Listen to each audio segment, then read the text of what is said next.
Good morning. This is Jeff Heiser of Success and Intentional Lifestyle. I'm here for good news exclusively on TNR with Dick Baumbach. And how are you, Mr. Baumbach? I am doing great, and it's been a great week. And, I don't know if you're going to be able to outdo what you did last week with your headlines. Some of those stories were just, I'm still feeling all choked up on some of them inside. So let's get right into the first one here. You sent the first headlines is Friends Convert Tractor Trailer into 6 modern showers for Florida homeless. What is this all about? This is Chris Bentley and Carlos Miller, and they're African Americans who live in the West Palm Beach area. And they decided to start a nonprofit called Live Fresh. And Fresh is feeling revitalized, encourages sustainable happiness. And what they decided is they were able to find a tractor trailer on wheels, and they supplied it with towels, toiletries, everything. And they built 6 showers in it, and they drive it around town into areas where people who are homeless are, and they say, here is your free shower so you can be cleaned up and you won't be embarrassed that you have odor. And they've been doing it since April, and the town is like, they can't believe how wonderful it's been. That's amazing. Now, are these guys tractor trailer drivers, or is this something that they just decided, let's do this and make it happen? No, they are now tractor trailer drivers, but they got their license to do it. But they just decided that this is something they had to do to give back to society, and they wanted to help other people. That's amazing. What they did. That's and for people that don't know the West Palm Beach area, that's a pretty exclusive area. And the thing about it is there's so many homeless. And now they have this tractor trailer that they can. It reminds me of who does it? Tide, I think, brings in the tractor trailer with the washing machines. Yes, absolutely. Yeah, that's a really good story. Your next one is: did you know 100 kids from the Brazilian slums surprised with a trip to the Olympics? This has got to be a good one. Yeah, this is a French comedian, Jerome Jarre, and a Mexican named Juan Pa Zurata. And they decided, they know each other, they decided that they wanted to do something special for 100 kids who live in the slums of Morro de Provincia. And they always had this dream of doing something for children. So they went to a facility that houses kids that are homeless, etc. And they got 100 kids, got them all together, and had them taken to the Olympics to stay the entire time to watch all the Olympics. And they just said they wanted to make these kids happy. Wow. That reminds me of the story about the refugee team. They were. Some of them people were homeless, and they actually competed. They don't even have countries, let alone have some place to stay. And they competed, and that's the story reminds me of that.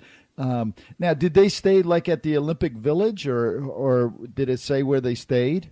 No, they stayed outside the Olympic Village in a nice hotel, and they got 3 meals a day, and and again, as we've seen so many times with these good news stories, the people who do it go, oh, that's not a big deal. Oh, anybody would do that. Yeah. That's how these people were. Wow. Now, they weren't staying on that ship they brought in.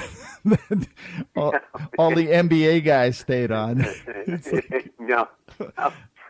It was crazy. We're too good to stay in the hotels. We're going to stay on a cruise ship. Oh, man. Anyways, on to the next good story. Don't get me started on that. Anyways, the next headlines you have is 3 things you can do to alleviate the back-to-school burden on homeless families. And this is, for me, this is so sad for some of these kids. They live in hotels or in their cars, and they have to go to school. I mean, Yeah.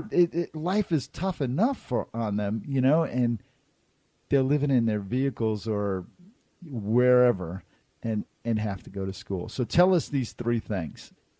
Well, this had actually came up with a guy named Nick Lowinger, and Nick said that he just had always wanted to help kids that were disadvantaged, and so he founded a group that is called Souls, and it's SOLES, and it's giving souls to the homeless. Got to have souls. And so what he did is his group has now donated over 51,000 shoes to homeless children in all 50 states. Wow. And so for this school year, he said, okay, here are the 3 things that people can do. And these are the listeners, if they want to, they can do this. Donate gift cards to homeless shelters so homeless families can purchase clothing and school supplies. Wow, that's something that I've never thought about. You know, you normally give them money, but gift cards, that's a pretty cool idea. Yeah, and so, but they're designed just for, you know, getting school supplies. Right. And then another one is, the second idea is become a mentor, a peer mentor, or a tutor. And in that case, it's, if you're like a teenager, maybe you could mentor somebody who has got a very tough upbringing and say, okay, you can make if they're in school, but like you said, they're living out of their car. Right. And just be mentor to them. And then the third thing is donate new footwear to Gotta Have Souls.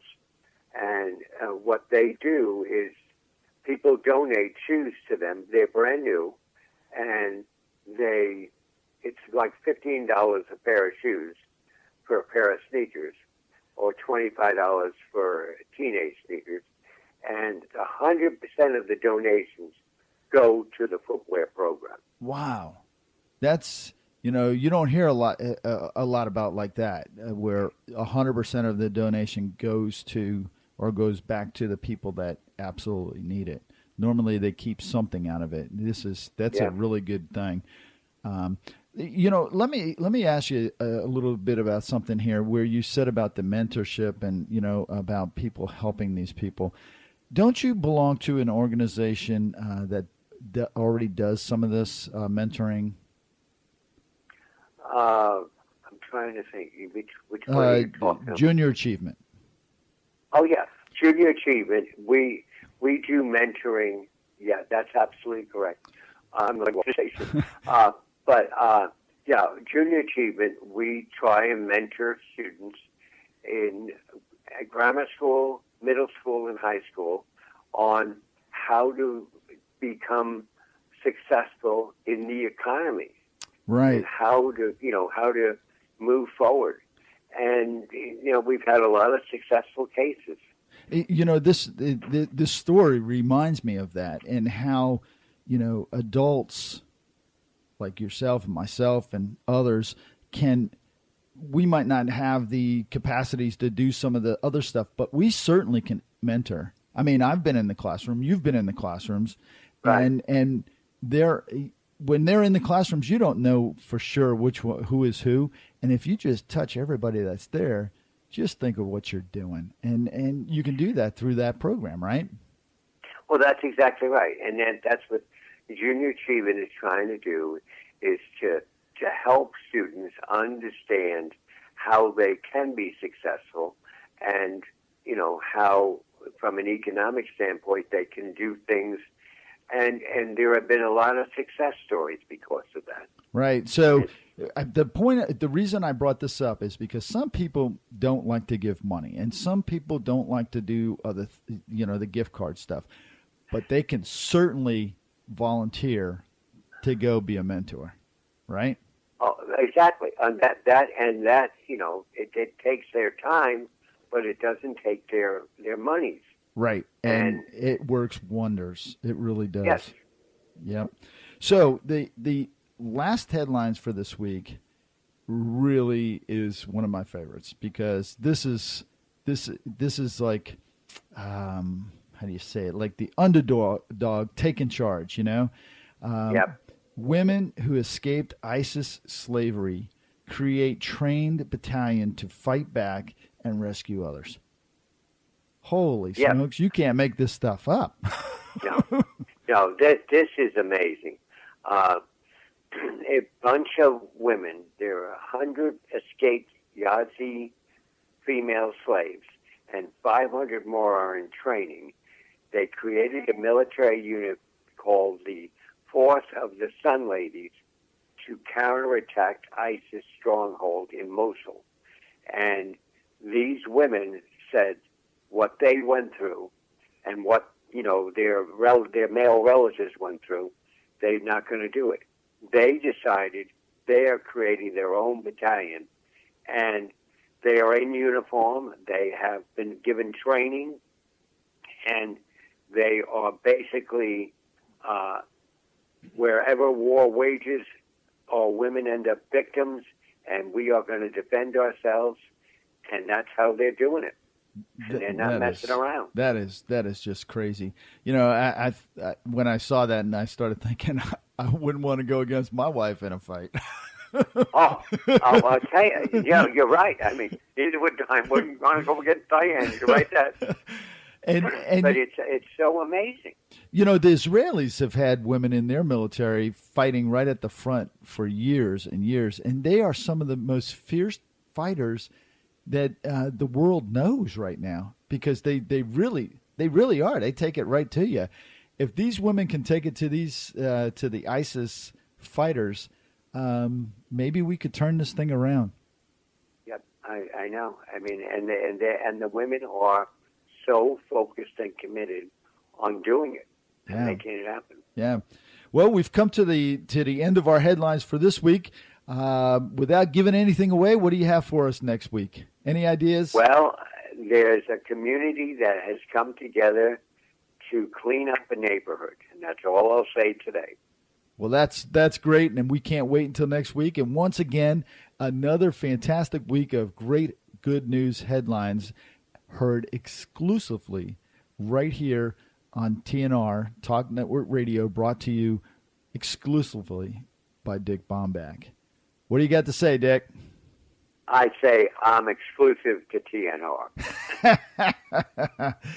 Well, have yourself a great week, and we look forward to the great headlines, good news headlines that you bring us every week. And until next week, have yourself a wonderful time. Thank you. You take care. Take care.